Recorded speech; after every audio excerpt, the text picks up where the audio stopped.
Well, welcome everyone to our second week of Covenanting series, and then we're meeting Velushomaz. We're going to find out a little bit about Vel. We're going to find out where he's come from, his journey, and his role as treasurer, and what his thinking is around stewardship and money. And then we're heading off into looking at what are the thoughts for the future. So if you've got a question, you can put it in the chat and it will land in my phone on a handy Google Doc. And I'll be able to ask that to Val. So, Val, tell Yes, us. David. Let's assume that there's some people on the call on the service that don't know about you. Um, Yep. Tell us what you do. Tell us that confirm for us that you don't have a last name, and maybe tell us some of the 10 things we don't know about you, or may I not know about think that's a lot of things that big words to David. Thanks a lot, and Rads as well. So first question, yes, I do not have a last name, which is common for people from Indonesia where I was from. And what's the second question? 10 things people don't know about you. me. Yeah, and what are you doing for work, Val? What do you do during Okay, the week? cool. Okay, so I guess that's one of the first. For work, I am a cloud support engineer at a software company dealing with data analytics and stuff. And moving on to the things people don't know about me, I don't know. Like there's a lot of things. Like first thing, probably I can sing. Some people might not see that after the confinement, and I haven't been singing for a while at church. I can dance, probably quite okay. Sadly, School of Discipleship didn't happen this year, so there was none of that But, yet. but you have a little bit of a following on YouTube, don't you? I don't have a YouTube, David, Oh, but probably TikTok. on TikTok. I'm sorry. I'm sorry. I do have a YouTube, but it's a throwaway account. Anyway, Oh, okay. um, yeah, so otherwise, I sew. Yeah, being in Australia, being like a petite person, I guess it's a necessity for me to just like to take my clothes in and stuff. I speak 6 languages at What? least, All I right. Tell us guess. which ones. English, Indonesian, of course, Japanese. I also studied Japanese until intermediate two levels at home, and then French, and then also my mother's language, Dayak Ngaju. Okay. Yeah, so 6 at least. And what's your favorite fruit? My favorite fruit is durian. Yeah, I think you might be the only one. If you also like durian, please put it in the chat. You can be friends with Velushomaz on that. Um, okay, well, look, and there's a few other things you'll have to follow up Yeah, with Vel after. will So, do. Yeah. so Vel, tell us about your journey. Tell us about the place that you grew up. Paint us a picture of that and what life in church was like for you. So David and everyone, I was born in Palangkaraya, a small city in central Kalimantan or Borneo, as some people might know it and it's in Indonesia. So I grew up there, and I grew up in a Christian family. And one little bit of interesting fact that probably people don't know is that in Palangkaraya there is like about 20% of the population in that city are Christians. The Christians and Catholics, like we usually tend to gather the statistics together. So that I grew up in a Christian family, and I grew up in a family. I think it was sort of a bit like an evangelical. No, it's not evangelist like in a Western kind of things, but the denomination was a part of the Indonesian Christian of the churches, and it's sort of a mix, like a Methodist Presbyterian kind of like a uniting church, I guess, if I would do say it that way. But But in sort of it was like a bit bigger than a uniting church, wasn't it? it was a bit bigger. Like, I mean, there's 20, I don't know, like a couple of hundreds million people in Indonesia. So yeah, bigger than Uniting Church, I suppose. Yeah. But how many were in your church? I mean. It was my church. It was 300 when I was there, but now I think they had like 700. They're increasingly more hip now in the terms that like young people, a lot of young people go there for morning and evening services, and yeah, and everyone's wearing batik like me, going to the service. So it was fun. It was I was in the Sunday school, and I was forced to be in Sunday school, and like they I didn't quite enjoy it, but when I'm there, like I didn't enjoy the thought of waking up in the morning to go to morning church, the Sunday school. But when I'm there, I'm like playing with everyone, and they give us like little stamps with the cards with your attendance records and stuff like that, and we're like learning about Bibles, just simple stuff, really. Like, yeah, it was really fun. And were you a regular churchgoer? At that point, yes. If I don't go, I would get a spray from everyone in the church, in the house, because I lived with like 8, 9 other people, so they will know. And was your family involved in the leadership of the church? My mom that is not, but my grand uncle, one of them is like a sort of like helping as a treasurer. Wait, helping as a treasurer. Actually, Okay, yeah, I just found that out like a couple of months ago, and I was like, oh, okay. In fact, it runs in the family. I didn't know. it runs in the family. So tell me, what made you come to Australia? So I didn't know, David.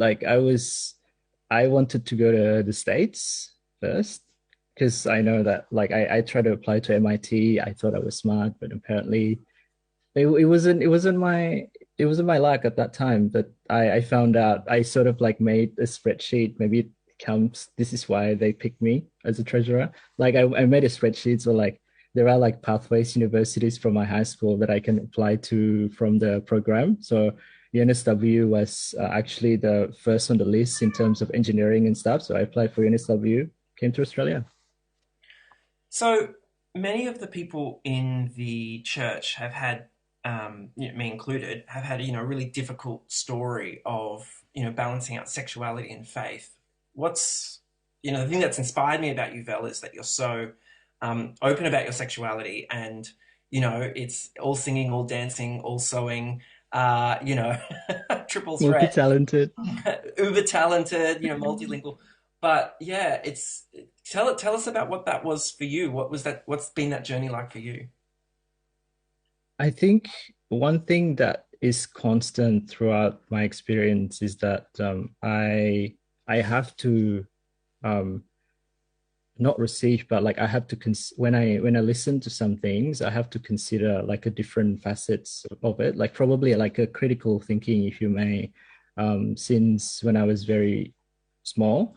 So it's a sort of like even though I heard things that are hurtful or that are not quite I don't know, like not quite healthy for a queer person or with faith in the beginning. So it's like all that doctrine didn't like even though I heard them, I had a little bit of not doubt, but like a questioning mind. Like I was just born curious. So it's like so listening to those and then listening to other voices as well when I was still like super when I thought that at the point in time when I thought that being gay and Christian is wrong, I also heard like it was sort of like an easy transition for me to sort of consider two different things. And I just see I think from what Indo Christians would say, like just see the fruits.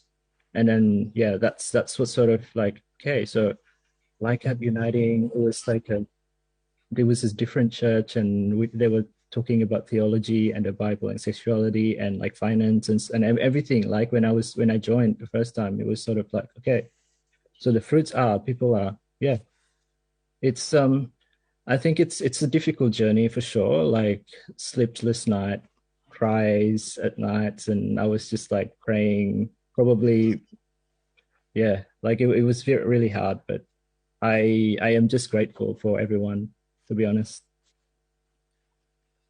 And yeah, I guess I know that your story of sexuality helped lead you to Like Heart. Do you want to Yeah. tell us about the many chains in that connection?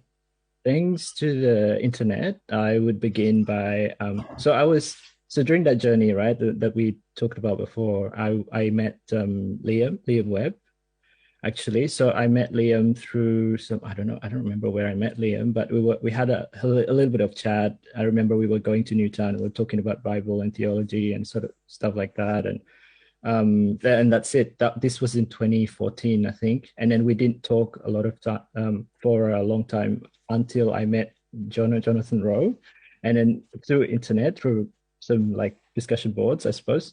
And then we were talking about like the theology and stuff like that, just lightly, right? And then sort of like Jonah found out that I knew Liam through Facebook, and it was like, okay, so you know at least now two people from the congregation, so you should come and join us. And it was like, okay, maybe. I don't know. So And you've described Leichhardt as your home. When did you know that it was home for you? actually, it was the first time I came, David. Well, the second time I tried to come to Leichhardt, it's the first time I was on the steps of the church, and I was like, I didn't know that I was battling with anxiety at that point. So it was sort of like, so I went home after. But then the second time around, I come to Leichhardt. It was I still sort of kind of remember what the vibe was. It was like very nice.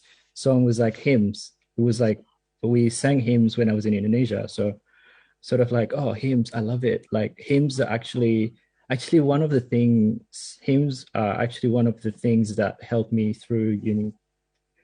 And yeah, I felt like home because everyone was so like I didn't feel like like for lack of a better word, fakeness from people. You know, like when you go to some other places, they'd be like, oh, welcome, welcome, but they didn't seem to care about or wanted to listen to your story and what you've been through. And yeah, I don't know, like I met Sally and I met Beck McKenna when they were here, and they were like, oh, you're from Indonesia, can you tell me what, like how's your experience like, how did you become Christian, who brought you here? And then David, you were there too. They were like some social I think it was like a march.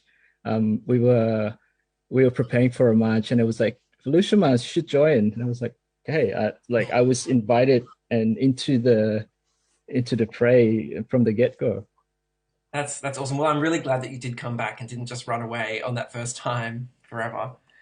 So let's talk about your role as treasurer now, because Yep. it's one thing to join the church; it's another thing to become a treasurer of a growing congregation. Um, how has it been a calling for you?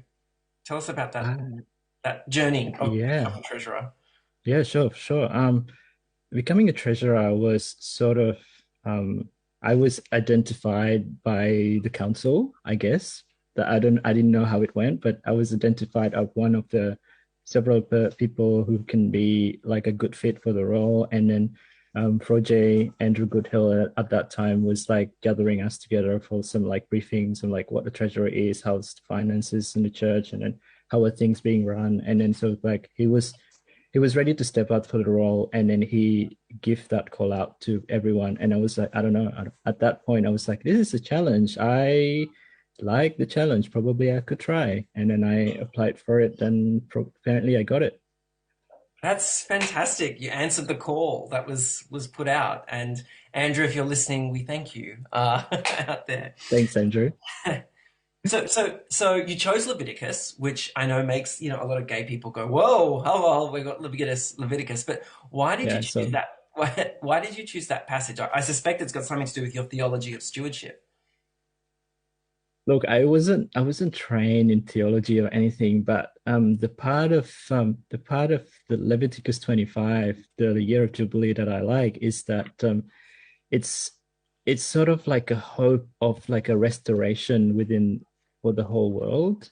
And that is something that I really like believe, that I think it's sort of like a biblical theology kind of. Mostly people, when they talk about offerings, they would say they would give the passages of Ananias and Sapphira, or like all of the other like giving, and the parables of the talents and everything. But I love this passage because there is the sense of restoration in the how like resources of the earth are being not sort of like not redistributed, but and then everyone is a tenant in the world, and it's like our place is ephemeral.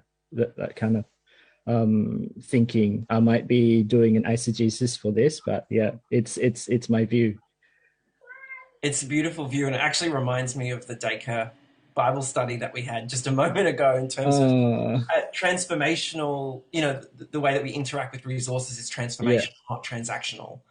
yeah. Um, Tell me, how do you think, like, how do you see money? How do you think about money in relation to the church? Because it's something that, honestly, like, we feel awkward about. Like a lot of people feel awkward about Yeah. talking about money. I mean, we've had lots of experience of like, maybe where money has become the focus of the church. So can you help us through here? Yeah, so I think I didn't, to be honest, David, the my understanding, but when I became treasurer, the first day where I was treasurer and now is sort of totally different now in the ways that when I had the same, I said I had the same feelings about money when I first started because I think I didn't mention this before, but I was actually in an evangelical sort of congregation for the 7 years of my life before coming to Australia. So it was like there was a whole lot of like I don't know, like the bad theology that kills kind of deal, like you have to give and then you will get like prosperity givings and all that kind of prosperity theology and all that kind of stuff, and then it's sort of like you will be blocked, your blessings will be blocked if you don't like give and something like that. So I had like I didn't even have like a personal, like good personal finance myself. So it was, but then throughout my role I understand that actually, like if I lean back on the Leviticus, it was sort of like um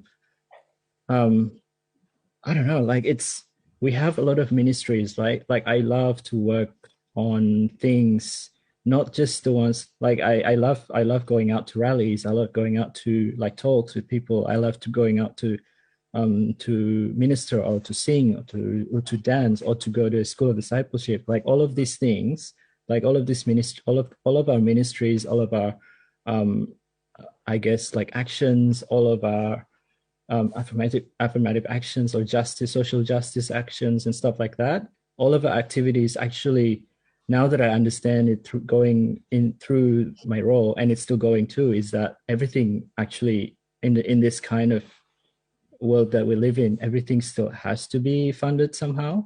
And then we don't we and then I think lately that I understand is like I don't want people working for the church to be burned because they have to deal with money as well as doing their role. Mm. Because like what the reality we have right now is like Radhika sometimes, forgive me for saying this, Rads, but she I didn't want her to feel that, or even Adrian for that regard, and Carol as well. I don't want them to feel like they need to think about money as well, and that takes away the energy for them doing their roles. And Yeah. it's like when I heard that, I actually wanted to cry because I was like, as a, like I understand that people probably like myself as well. Like previously, I didn't want to give because like it's like, oh, they probably gonna do it for something else. But the reality is like our works, like our ministry, what we have now. And for me personally, that I was touched as a queer person in have and who's actually also Christian. Like I was touched. I would like to have that works going through like towards the future. So yeah, I guess that's my take on that. Wow. Amazing. Every time I hear about you speak about the way we steward funds in this church, I actually am inspired because it's like it's something that seems so prosaic and everyday, but it is actually a really important part of all of the work that we're doing together. Yeah, it Um, actually what keeps me going as well. really? Yeah. Yeah, Well, every time. sorry. Sorry, go No, no, ahead. no, no, you. And then, it was just sort of like every time I was like, oh crap, there is this thing that has to be like approvals. Like I throughout my role, I feel like I'm not the best treasurer ever, but throughout my role, like every time I think that everything is very mundane, like, and I have ADHD too, so it's like every mundane things I don't want to do, like, or even I forgot or ignore or something like that. Every mundane things I was like, oh, why do I need to do this? Like, why am I the treasurer in the first place? Every time I think like that thought comes out into my mind, like I would have to like, I even keep like some reminders on my phone saying that actually look at the mission, like we are funding the mission. It's not something that we just throw our money in and hope for the best, right? It's going somewhere and it's going to fund something, some action, some, I don't know, like one approval could be very vital to some actions and activities that we do, right? So yeah, that keeps me going Absolutely. It actually. reminds me of that hymn, Our Work is Slow and Humble, right? Like Yeah, there's a lot going on that's just every day. I mean, one of the things that you wrote that I was drawing from is that I draw from Jesus' situation in the past. It wasn't an utopia then, and it still isn't one today. that's right. And it really struck me about the realities of the world we live in, and we are in the church in the world. Yeah. So moving from well, hopefully that's a call out to everyone around your giving and thinking around how we think about stewardship in the church. I don't see any questions for Velushomaz in the document or on the chat, so I hope you're still with us. I've got two more questions, and the Yep. first of those second questions is, what do you want to say to the congregation as treasurer, and if it's different as Velushomaz? What I want to say to treasurer as a treasurer is that well, our giving, each and one of our giving is accounted for, and it's and we try to do our best to be transparent. I think one of the good things that we do is that we're transparent. Like you can ask Carol or myself if there are any, or property and finance committee, wink, wink, please join us. If you're We're interested. recruiting, folks. Come join the property and finance committee. We need your gifts and talents. Sorry, go Yeah, on. if no, thanks for that. It's actually helping. So it's yeah. So I think one of the good things that we do and we try to do is like we're transparent of where our money goes, and then we also sort of like it's like a team, right? Like everyone, like I myself cannot. I think what I like as well is that it's the teamworks and everyone. Um, just look at the time where we were, maybe some of you were not here at that point, but we didn't have a minister for a while, and then it was like the church council was super great. I was only like on like only a half. I was serving as a council member on a half period or half of the period, so I know that the church council members were really strong, and then they like everyone is just so passionate about it, and I think my call out, my ask as personally and also as a treasurer is that if you hear that calling, probably I don't know, pray to Jesus if you should join us and If you hear contribute it, in any answer ways you it. can. Yeah. And Okay. it's also Great. good for your career. Right. It's as in it's good development. Like Yeah, you'll learn more from doing this kind of stuff than you often do in your job. Yeah, that is true. But yeah. okay, moving from the prosaic to the existential. Our final question, always in Tapestry of Faith, is that when you are standing before the Almighty, the Omega, the Alpha, the universe, and God, what is it that you wish to say or ask? I have a lot of science-related questions, right? Or maybe God, the Almighty, would call it a different thing. But one thing that I'm always curious about is like, has there any point in the universe or in whatever universe there are, where all humans or human-like people literally think of one single thing at that exact moment? So I want to know if Wow. such person exists. Oh my gosh, I feel like my brain exploding just thinking about that. Um, Thank you, Val. Um, Thanks, David. Thanks a lot. what a journey that you've taken us on. Um, I'm gonna pray for you, or actually, maybe if Rads and Adrian are there, maybe I can throw to the Revs back in the church to pray for Velushomaz Yes, please. if we can get you back. I see Rads is at the piano. All right, I'm gonna pray. Oh, here we are, Yeah, Rads. there she is. Amazing interview. Thank you so much, David, and thank you, Vel. There is actually a question if My you want to pleasure. ask it. Well, it's from me, but Ah, David, if you want to have a look at the document. yes. Oh, a late entry, fabulous. So Vel, if you're not promising God's blessing in exchange for offerings, what's the incentive? Woo. Ooh, if you are not promised, what's the incentive? Yeah, like you were talking about prosperity gospel before, right? So it's like Uh, if it's yeah, not going to rain gold from heaven, what is the incentive? I think for me, as I stated before, I think for me personally, right, the incentive is that if you see the work that has been going on with the church or within a congregation, wherever you are, if you see the work and the fruits of the labor are great and like has it having like a long like a great impact, or even as like however small the impact is of the congregation that you live in, giving, and for me it's an assurance that giving would ensure that the work still continuing, and that's what's very important for me. Does that answer your question, Rats? Thanks, Vel. And we have one more from Christina. Okay. There's always a rush at the end. Obviously, things have been challenging and different than we expected because of COVID over the last couple of years. But what makes you excited about the future of LUC? It's as always, it has always been the same.